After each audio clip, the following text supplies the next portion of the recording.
告诉你个秘密，什么秘密？我结婚了。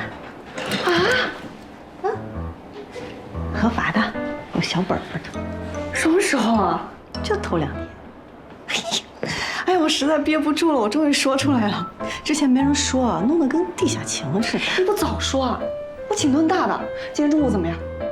就知道吃啊。工作辛苦，唯有吃能解忧。什么感觉？什么感觉？归属感，就是一种尘埃落定的踏实感。家的感觉。家的感觉。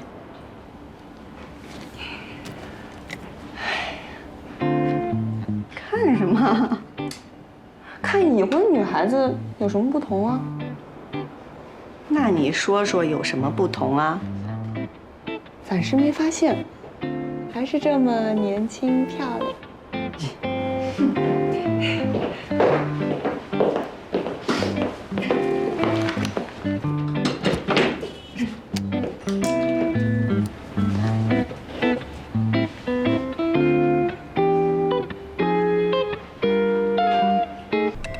不好意思，我老公的电话，我出去接一下，照顾一下。没想到你还是个怕老公的，一会儿再打回去呗。对呀，男人呀，得让他着急起来。他情况特殊，打电话麻烦。你们先吃着啊，马上。她老公工作不一般吧？打个电话的时间都没有。哎，我听说他爸的公司上市的，估计是门当户对那类的吧？猜错了，她老公是特警，排爆的。这次出任务工作的地方没有通讯信号，每次打电话要开车出去至少10里地找信号。据说经常在山上打，飘过一片云，信号就被挡住了。打个电话确实不容易。工作的地方不能打。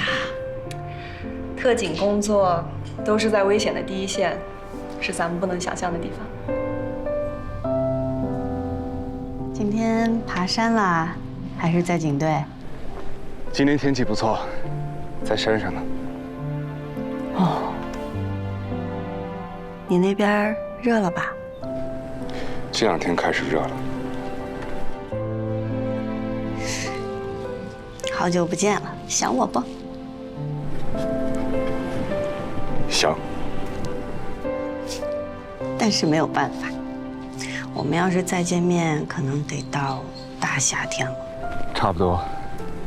新生室这2天有一些突发状况，原本任务的时间可能要推迟一些。要好久哦。喂。